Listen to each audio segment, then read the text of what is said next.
Hey guys, welcome back to my channel. Please, I'd like you to listen carefully to this video by Dr. Umar Ifatunde, and I'd like you to pay attention very carefully. And the topic is on slave mentality. We suffer from a plantation mentality. I want to take it back to slavery.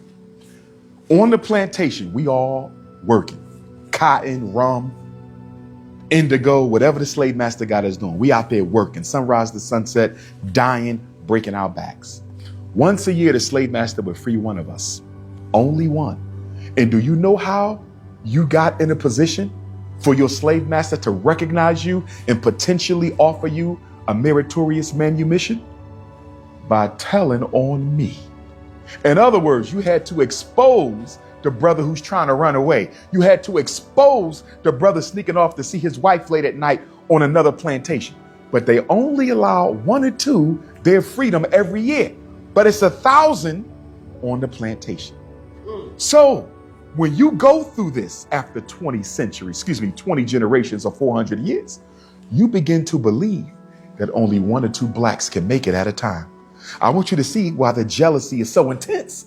So when they see Aristotle doing this thing, coming from this conditioned plantation mentality, do you know what a lot of brothers think when they see you? They say, okay, I'm jealous of him.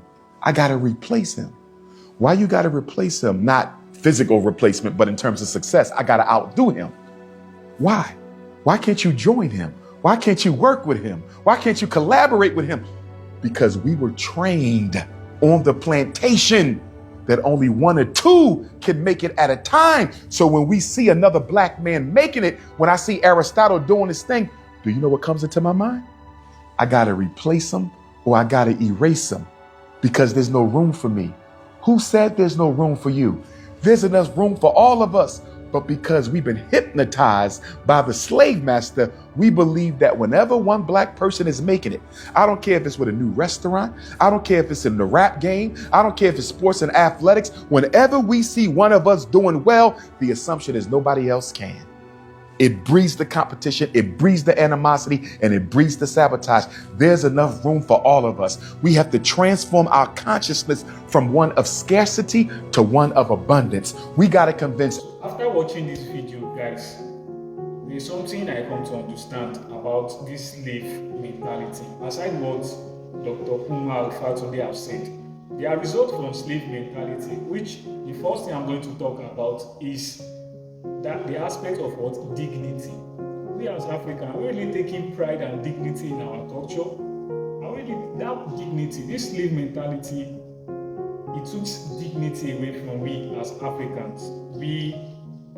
As Africans, we have to have dignity and pride in our culture.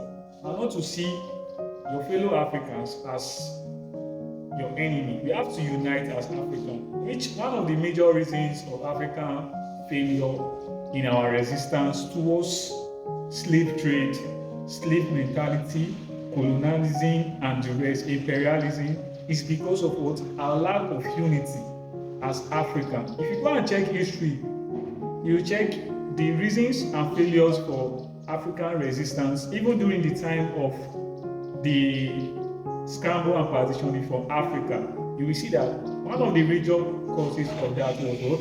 Lack of unity. We as Africans, we have to unite. You don't have to see your fellow black as your oppressor. The sky is big enough for every one of us. And another result of this slave mentality is believing that one's fate is predetermined, that it cannot be changed, which is totally wrong. That is a misinformation. You as African believe that this is the way African is, this is who we are because of misinformation, that it is only one or two Africans that can make it, or it is only one or two Africans that can shy at it, which is very, very wrong. We as Africa, either Ethiopia, Nigeria, Ghana, or whichever part of Africa you belong to, we have to.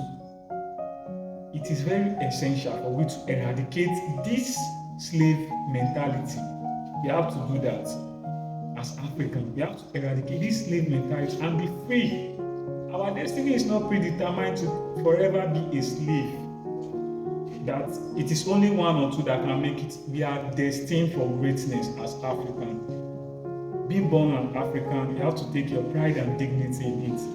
You have to look deep into your culture. We are people who support each other. So, guys, I would like us to very, very unite in the fight against the slave mentality. Another thing this slave mentality brings on us as Africans or as individuals, mind you, it can be even in our life, even down to the smallest units of the society, which is family. If there is this slave mentality, it brings about lack of confidence, most especially in children. Yes, I've seen that happen before. So we have to eradicate this slave mentality, because the result of, if you go and check the result of slave mentality on individuals and continents, you see lack of confidence, believing that our destiny is predetermined, and not seeing the brighter future of Africa, even in our struggling days. That is very, very essential. Even in this state of struggle as African, we still have to look and hope for a better Africa. We still have to stay united as African and hope for a better future as what? African. So guys, I'll be dropping my content tomorrow, because I really want to talk about Oba Ovonramwen. Oba Ovonramwen, I think the Oba of Benin Kingdom.